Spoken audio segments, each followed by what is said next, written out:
As of recently, ISIS has come out with its own dark website.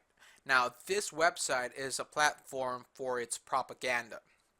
Now, what is interesting about this particular item is that it's related to a conflict that they're having with Anonymous. Now, Anonymous is planning to take down ISIS. What's even more interesting, if you really step back, is that you have two faceless amorphous groups fighting off or facing off in the cyber world.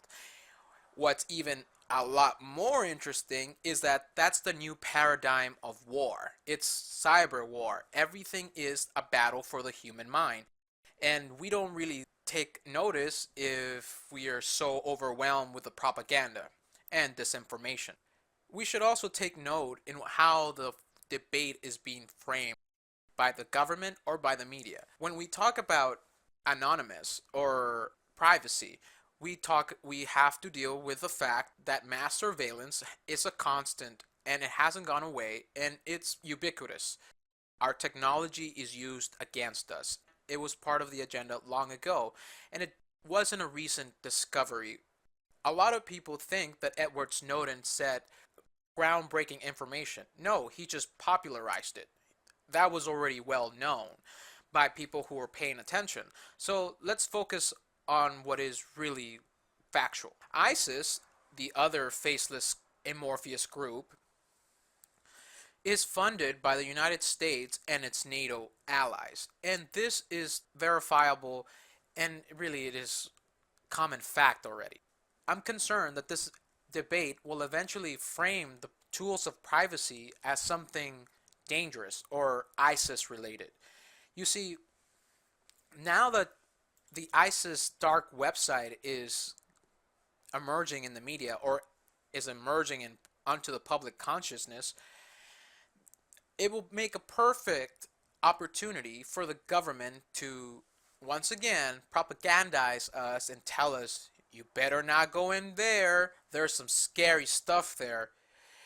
There might you might find terrorists who are out to get you. Therefore, we need to have internet licenses. We need to make sure your identity is well known and you're profiled. That's the eventuality of this. The government wants to know everything about you, and they won't stop at anything to cajole you into believing that you will be safe once your identity is revealed and everybody's at their safe space and we're all happy, happy, happy campers.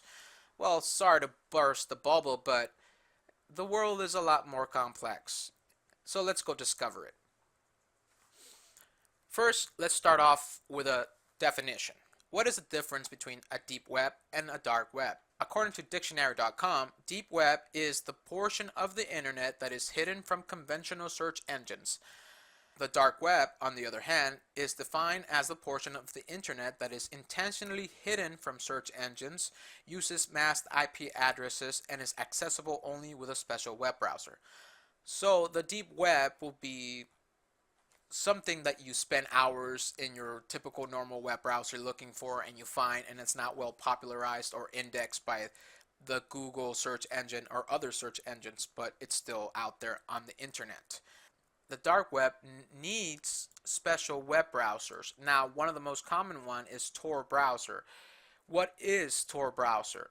Tor browser is a software that protects you by bouncing your communication around a distributed network. Now that we installed the web browser, where do we go or what do we do?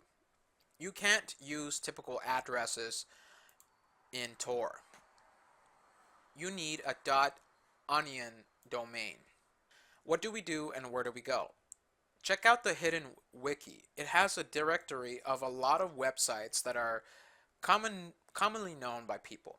And you can find a lot of interesting things. Just be cautious because there's a lot of strange, ugly things to be seen, but there's also a lot of interesting, awesome, and amazing things.